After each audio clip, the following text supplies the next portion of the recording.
24 లక్షల ఎకరాలకు నీళ్లు అందించాల్సినటువంటి ఆ ప్రాజెక్టు ఎన్నడూ కూడా కడుపు నిండా నీళ్లు అందించలేదు. కేవలం 10 లక్షలు 12 లక్షల ఎకరాలు మాత్రమే నీళ్లు అందించేది. హుజరాబాద్ దాటి వరంగల్ తాగునీళ్ల కోసం కూడా కష్టం ఉండే. తెలంగాణ ఉద్యమ పుట్టుక నీళ్ల కోసం, నిధుల కోసం, స్వయం పాలన కోసమే ఉన్నటువంటి కాబట్టి, తెలంగాణ బోర్లు వేసి బోర్లు పడ్డది కాబట్టి, బావులు తవ్వి బండబడితే బతుకులే బండబారిపోయిన తెలంగాణ కాబట్టి, నోటి కాడికి వచ్చిన బుక్క ఒక్కొక్కసారి ఒక తడి లేక 2 తడి లేక ఎండిపోతున్నటువంటి సందర్భం కాబట్టి, ఈ కాగితాలకే పరిమితమైన ఎస్ఆర్ఎస్పి ప్రాజెక్టు ఆయకట్టు స్థిరీకరించాలి. ఇవాళ తెలంగాణ రైతాంగానికి 2 పంటలు వేలు అనేటువంటి ఆలోచన అన్నాడు చేసిన దాంట్లో నేను కూడా ఉన్నా. కానీ ఇవాళ రేవంత్ రెడ్డి గారు ఆయన అంటున్న మాట ఏంటంటే, మేడిగడ్డ కూలిపోయింది, అన్నారం సుందిలా పనికిరాదని చెప్పి ఎన్డీఎస్ఏ చెప్పిందని చెప్పి మాట్లాడుతున్నాడు. నేను ఒకటే ముఖ్యమంత్రి ఏముందని గుర్తు చేయదలుచుకున్నా, ఎన్డీఎస్ఏ చెప్పిందని చెప్తున్నారు కానీ మరి తెలంగాణలో ఉన్నటువంటి అనేక మంది ఇంజనీర్లు కావచ్చు, నిష్ణాతులు కావచ్చు, వాళ్ళతో ఇంటరాక్ట్ అయ్యి మరి ఇంత గంభీరమైన సమస్య దీన్ని పరిష్కరించినటువంటి సోయి మాత్రం ఆయన లేకుండా పోవడం బాధ అనిపించిన అంశం. ఇలా ఎంత మేరకు నిందించే ప్రయత్నం చేయడం, బుకాయించే ప్రయత్నం చేయడం, తప్పించుకునే ప్రయత్నం చేయడం, తద్వారా తెలంగాణ రైతుల కళ్ళల్లో మట్టి కొట్టే ప్రయత్నం చేసిన తప్ప ఇవాళ తెలంగాణ కాంటెస్ట్లో ఆలోచించిన పాపన పోలేదు. ఈయన ఇవాళ ముఖ్యమంత్రిగా నేను అడుగుతున్నా, రేవంత్ రెడ్డి గారు నన్ను కూడా చాలా రకాల మాట్లాడినావు.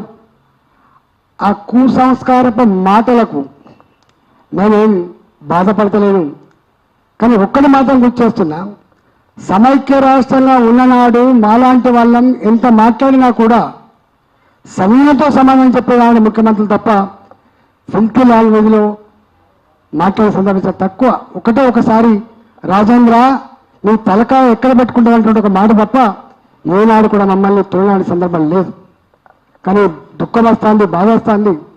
14 ఏళ్ళు కాన్స్టాంట్గా తెలంగాణ కోసం కొట్లాడి రాష్ట్రాన్ని తెచ్చుకున్న తర్వాత ఇవాళ మన రాష్ట్ర ముఖ్యమంత్రులు ఇట్లాంటి భాష మాట్లాడడం అటువంటిది యావత్ తెలంగాణ ప్రజానికాన్ని కుంగదీస్తున్నటువంటి విషయం మీరు మర్చిపోకండి. ఇవాళ ఏమనకపోవచ్చు, నీ చేతిలో అధికారం ఉందని చెప్పి ఇవాళ నీకు వ్యతిరేకంగా మాట్లాడకపోవచ్చు, నీకు వ్యతిరేకంగా యూట్యూబ్లలో చూపించకపోవచ్చు, నీకు వ్యతిరేకంగా పేపర్ రాకపోవచ్చు. కానీ దేనికి భయపడకుండా విడవకుండా సందర్భం వచ్చినప్పుడు కర్రు కాల్చి వాత పెట్టగలిగే శక్తి సత్తా తెలంగాణ ప్రజానికానికి ఉంటుంది. తప్పకుండా ఆ గుణపాఠం నీకు చెప్తానని చెప్పి హెచ్చరిస్తా ఉన్నా. ఇవాళ సబ్జెక్టుకు వస్తే మేము ఏమంటున్నాం, ఎల్నినో ఏదైతే వచ్చిందంటున్నారో ఇది భయంకరమైనటువంటి కరువు వచ్చేటువంటి ఆస్కారం ఉందని చెప్పి మనం మాత్రమే చెప్పట్లేదు. అమెరికాలో ఉన్నటువంటి పర్యావరణ శాస్త్రవేత్తలు కావచ్చు, వాళ్ళు చెప్తున్న మాట ఏంటంటే చాలా భయంకరంగా ఉండబోతుందని చెప్తున్నారు. మీకు తెలుసు కదా, మీరే చెప్తున్నారు వర్షాలు పడితే బ్రహ్మాండంగా వ్యవసాయం అయితే 2,80,000 మెట్రిక్ టన్నుల 2,80,00,000 మెట్రిక్ టన్నుల ధాన్యం పడిందని చెప్తున్నారు కదా. ఇవాళ తెలంగాణలో ఎక్కడ కూడా ఇవాళ వేసిన విత్తనాలు మొలుస్తలేవు. ఒకసారి పత్తి విత్తనాలు వేసిండ్రు, పొట్టిపోయినాయి, ఎండిపోయినాయి. రెండోసారి పత్తి విత్తనాలు వేసిండ్రు, దాన్ని మొలవాలని చెప్పి కుండలతో బిందెలతో నీళ్లు పోస్తున్నారు. నేను కన్నారు పోతే నా మీద పడి మనసు చచ్చిపోతే ఎట్లా ఎడుతున్నట్టు ఏడుతున్నారు. బిడ్డ నువ్వు మాట్లాడతలేవు, నువ్వు చెప్తలేవు, నువ్వు వస్తలేవు అని చెప్పి మాట్లాడుతున్నావు. మేము అన్నదేంటి, అది చూసి ఆ మాట చెల్లించిపోయి మేము ప్రెస్ మీట్ పెట్టి ముఖ్యమంత్రి గారు అన్నాం, రాజకీయాలు పక్కకు పెట్టు రేవంత్ రెడ్డి గారు, బ్రాడ్గా ఉండాలి మీరు, ఈ రాష్ట్ర ముఖ్యమంత్రి మీరు.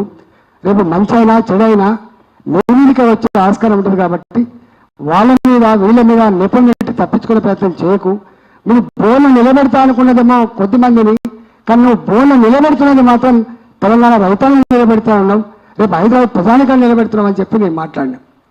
ఇవాళ ఎల్లంపల్లి ఎల్లంపల్లి ప్రాజెక్ట్ ఏదైతుందో ఈ లక్ష్మీ బరాజ్ అన్నారం సుందిల్ల నుంచి వెళ్ళి అక్కడికి ఎత్తిపోస్తే ఒక 6 టీఎంసీల నీళ్లు రేపు ఎన్టీపీసీ కావాలి. ఒక 5 టీఎంసీల నీళ్లు సింగరేణి ఆధ్వర్యంలో నడుస్తున్నటువంటి జెన్కో స్టేషన్ కావాలి. ఒక 4 నుంచి 5 టీఎంసీలు లోకల్ డ్రింకింగ్ వాటర్ కోసం కావాలి. 10 టీఎంసీల నీళ్లు ఇవాళ కేవలం హైదరాబాద్ డ్రింకింగ్ కోసమే రావాలి. మీరు ఎక్కడైతే ఎంపీగా పనిచేస్తుందో మల్కాజ్గిరిలో, నేను ఇక్కడ ఎంపీగా ఉన్నా, రోజుకు 3 రోజులకోసారి నీళ్ళు వస్తలేవు, 4 రోజులకోసారి నీళ్ళు వస్తలేవు, 5 రోజులకోసారి నీళ్ళు వస్తలేవు అని చెప్పి బోర్లు అని చెప్పి డిమాండ్ వస్తున్న విషయాన్ని ఇక్కడ ప్రత్యేక చూస్తున్నా. కాబట్టి నేను సూచన ఏం చేసిన అంటే ఈ లక్ష్మీ బరాజ్ ఇది మరమ్మతులు అయితారుగా పక్కకు పెట్టు, కానీ కన్నపల్లి పంప్ హౌస్ దగ్గర అది లో లెవెల్లో ఉంటుంది కాబట్టి వాటర్ పోతున్నట్టుగా మనకు రికార్డులు వార్తలు వస్తూ ఉన్నాయి. కాబట్టి ఒక నిబంధన 1,00,000 కుసకుల నీళ్ళు కనుక పోతే 98-99 మీటర్లు ఎత్తుందని చెప్పి అంటున్నారు. కాబట్టి రిటైర్డ్ ఇంజనీర్లు వాళ్ళకు ఉత్తరం కూడా రాసింది. కాబట్టి మీరు దయచేసి ఎత్తిపోయండి అని చెప్పినాం. రెండో మాట, ఇవాళ అన్నారం కానీ సుందల కానీ ఎక్కడ కూడా ఇలా పిల్లలు కుంగిపోయినట్టు కానీ చిన్న బుంగలు పడితే పడవచ్చు. ఇప్పుడు చెర్లకు కుంటలకు బుంగలు పడతాయి. ఆ బుంగలకు అప్పుడప్పుడు ఇసుక బస్సు తీసుకుపోయి తొక్కి, లేకపోతే చెత్తను తీసుకుపోయి తొక్కి ఆ బుంగలు ఆపుకునే కల్చర్ ఉంటుంది తెలంగాణలో. ఇక్కడ కూడా నిజంగానే బుంగలు ఉంటే మనం రెక్టిఫై చేసుకోవచ్చు.